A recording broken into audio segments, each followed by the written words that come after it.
Dear students, welcome you all once again. In the previous classes, I have discussed two measures of central tendency and their computation, that is, mean and median. In addition to that, I also discussed positional measures similar to median, like quartile and its computation. Today, I will discuss the third measure of central tendency, that is mode. Mode is often called the most fashionable data value in a given data set, or in simpler words, it is the most frequently occurring data in a given data set or in a given data distribution. Just take example of one small raw series. Suppose I collected data and I observed that some people got a score of 3, 10, 8, 8, 7. You look at this score series.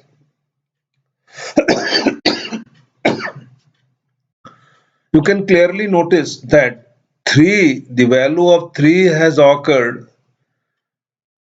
more frequently 4 times compared to other value. For example, 8 has occurred 3 times only, 10 occurred 2 times only, 7 1 times only. So in this data series, what will be the mode? 3. 3 will be the mode. Why? Because this is the data value which has occurred most frequently in the data set. But sometimes we get data set in which one value may not be the most frequently occurring data value.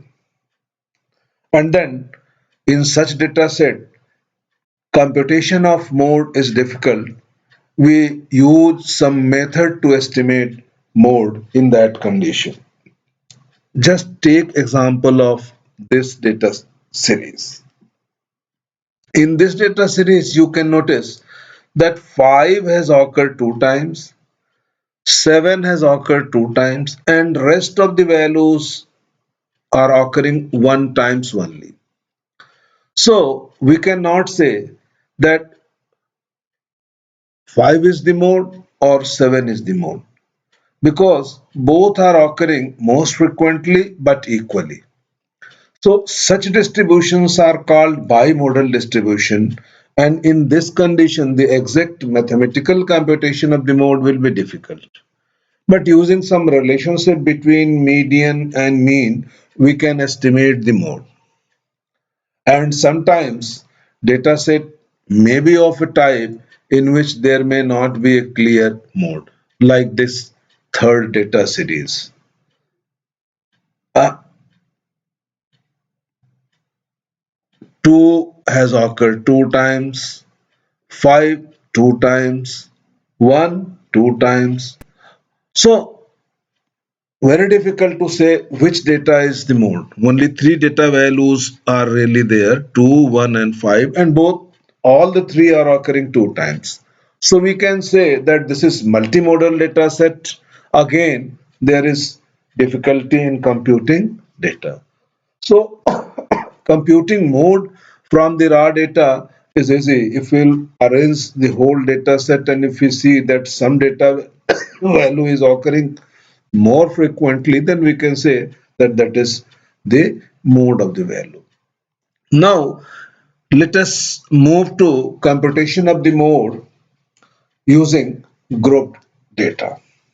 And I have taken the same data set that I used for explaining you the computation of median in my earlier class. This is the class interval and these are the observed frequencies. Like computation of median, in which we first try to locate the median class, in computation of mode, we are required to locate the modal class. And by definition of the mode, Which class will be the model class? That class which is associated with the highest frequency. So you can see that 27 is the highest frequency. But remember, if suppose this value is also 27, then this will become a bimodal distribution, and then using this formula we cannot compute the mode. Mode will be computed, not computed, rather estimated. So I will discuss the unimodal distribution and the computation of mode.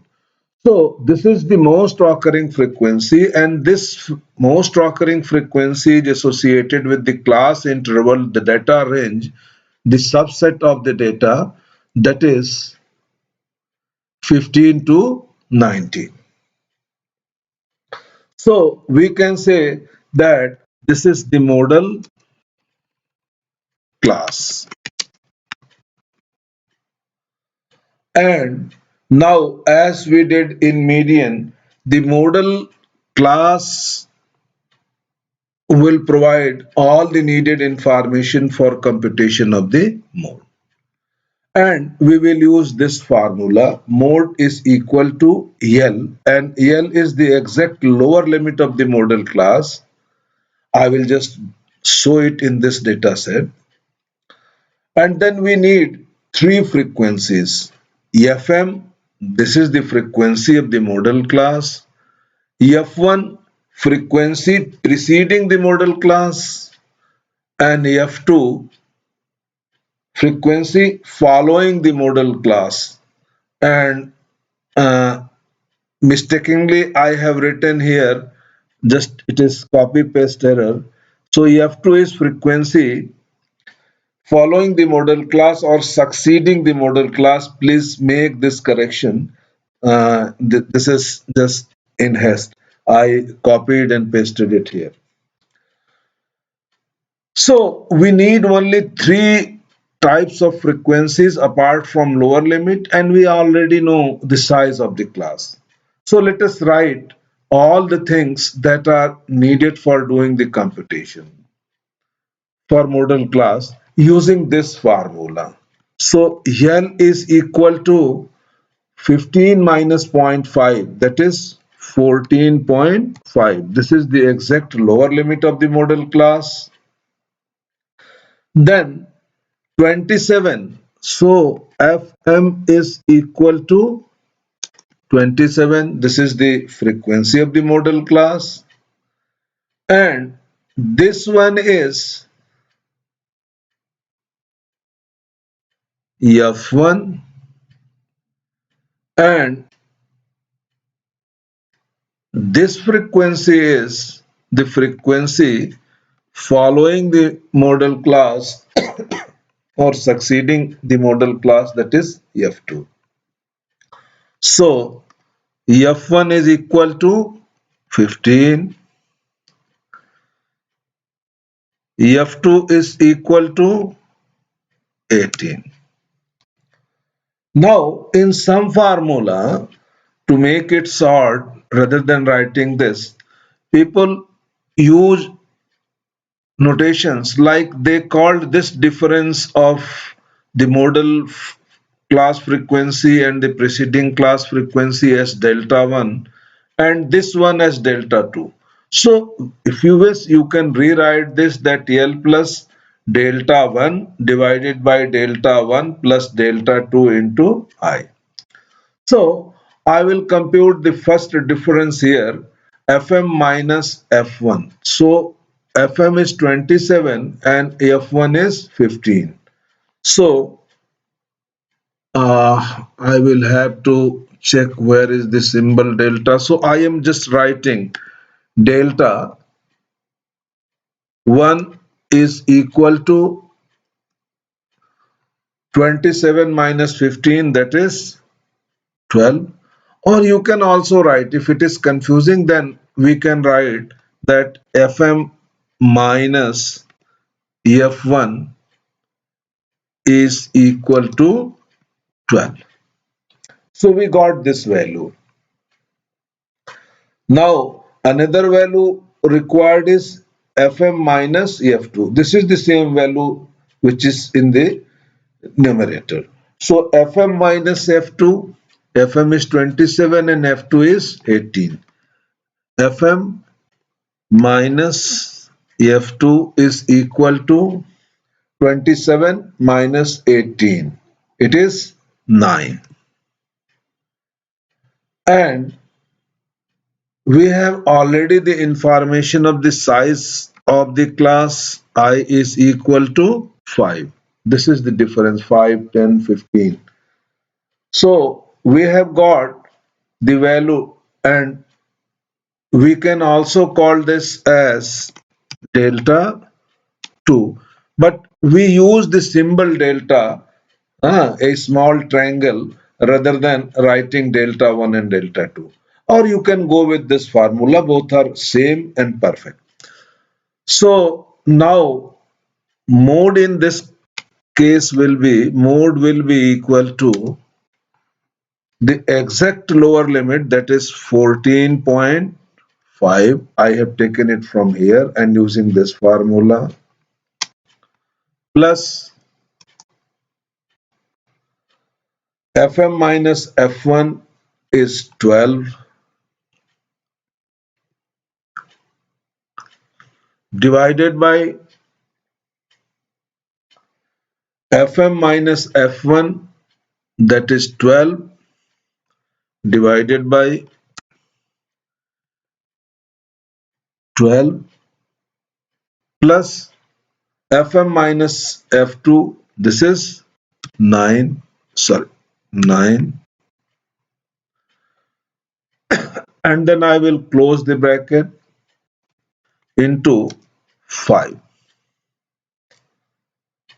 So let us compute this. 12 and 12 plus 9 is 21. So 12 divided by 21 will be, I am doing this computation here, 12 divided by 21, this is 0.57.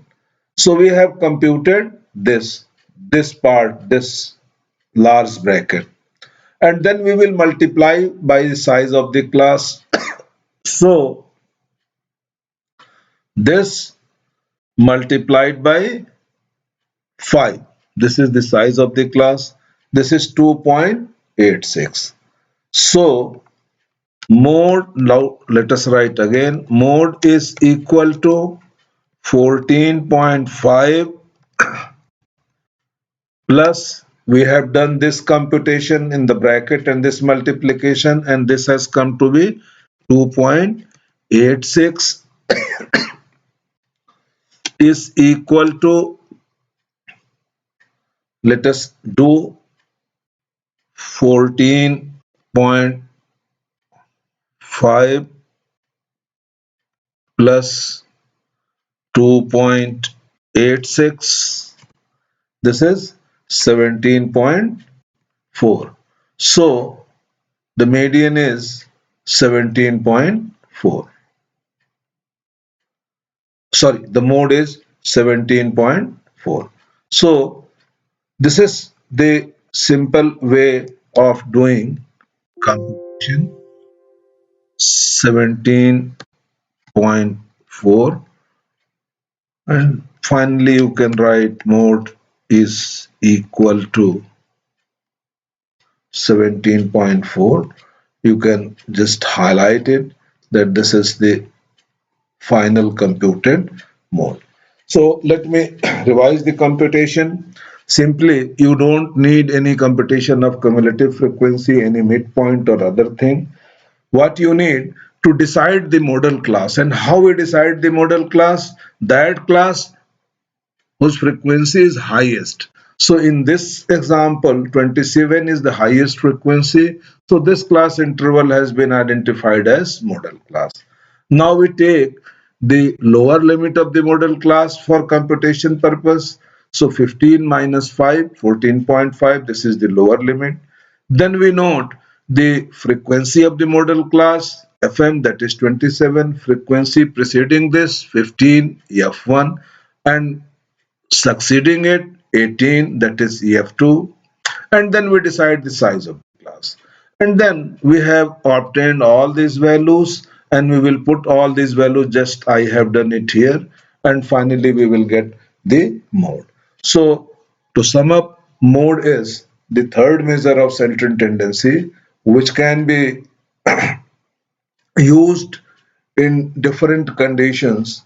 For example, when there are very extreme data values in the data set, or some other purpose. In the next class or in the next video, I will discuss when and when not to use each of these three measures of central tendency. So what are the conditions where mean will be better than median and mode, and when median should be preferred over mode and mean, like that. So that will be my another class. So in the previous classes, I have covered the computation of the measures of central tendency and one positional measure, that is quartile. Thank you very much. We will meet very soon in the next class today afternoon 3 to 4 p.m.